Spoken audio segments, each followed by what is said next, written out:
नमस्कार मित्रांनो, पुन्हा एकदा तुमचं स्वागत आहे इन्फो मराठी 24 या यूट्यूब चॅनलवर। मित्रांनो, ओल्ड पेन्शन स्कीम रिलेटेड एक महत्त्वाची बातमी आली आहे। बातमी आहे ओल्ड पेन्शन स्कीममध्ये झाले मोठे बदल। जाणून घ्या संपूर्ण माहिती। मित्रांनो, काय ही बातमी नक्की बघूया, पण त्याआधी जर तुम्ही आपल्या चॅनलवर नवीन असाल तर चॅनलला सबस्क्राइब करून बाजूला दिलेल्या बेल आयकॉनला नक्की क्लिक करा। व्हिडिओ जर कामाचा आणि महत्त्वाचा वाटला तर व्हिडिओला लाईक करून आपल्या मित्रपरिवारासोबत नक्की शेअर करा। मित्रांनो, सरकारी कर्मचाऱ्यांसाठी निवृत्ती नियमामध्ये महत्त्वपूर्ण बदल करण्यात आला आहे। हा बदल जुनी पेन्शन योजना म्हणजे ओपीएसशी संबंधित आहे, ज्याला जुनी पेन्शन योजना असेही म्हणतात। सरकारी कर्मचाऱ्यांचे भवितव्य सुरक्षित करणे आणि त्यांना चांगली आर्थिक सुरक्षा प्रदान करणे हा या बदलाचा उद्देश आहे। मित्रांनो, जुनी पेन्शन योजना ही एक अशी योजना आहे ज्या अंतर्गत सरकारी कर्मचाऱ्यांना निवृत्तीनंतर नियमित पेन्शन मिळते। ही पेन्शन त्यांच्या शेवटच्या पगाराची निश्चित टक्केवारी असते। मित्रांनो, ओपीएसचे मुख्य वैशिष्ट्य काय आहेत याबद्दल आपण बघूया।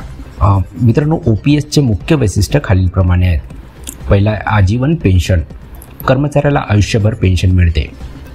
दुसरा आहे निश्चित रक्कम, ह्यामध्ये पेन्शनची रक्कम शेवटच्या पगारावर आधारित असते। तिसरा आहे सरकारी हमी, यामध्ये सरकार पेन्शन पेमेंटची हमी देते। चौथा आहे कौटुंबिक पेन्शन, कर्मचाऱ्यांच्या मृत्यूनंतर त्यांच्या कुटुंबाला पेन्शन मिळते। मित्रांनो, आता आपण बघूया की ओपीएस नियम बदल काय आहेत, नेमकी याच्यामध्ये नवीन बदल काय झालेले आहेत। मित्रांनो, अलीकडे काही राज्य सरकारने ओपीएस पुन्हा लागू करण्याचा निर्णय घेतला आहे। हा एक मोठा बदल आहे, कारण तो 2004 मध्ये नवीन पेन्शन योजनेने बदलला होता।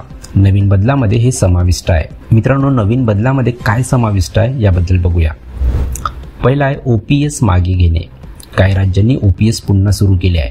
दुसरा आहे एनपीएस वरून ओपीएस वर स्विच करा, कर्मचाऱ्यांना एनपीएस वरून ओपीएस वर स्विच करण्याचा पर्याय देण्यात आला आहे। राज्य विशिष्ट नियम, प्रत्येक राज्याचे स्वतःचे नियम असतात।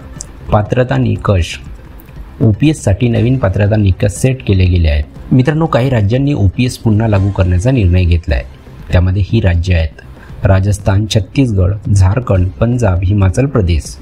या राज्यांनी त्यांच्या कर्मचाऱ्यांसाठी ओपीएस पुन्हा सुरू केले आहे, तथापि नियम राज्यानुसार बदलू शकतात। मित्रांनो, आपण आता बघूया की ओपीएसचे फायदे काय आहेत, कर्मचाऱ्यांना याचे कोणते फायदे मिळतील। मित्रांनो, ओपीएस पुनर्संचयित केल्याने कर्मचाऱ्यांना अनेक फायदे होतील।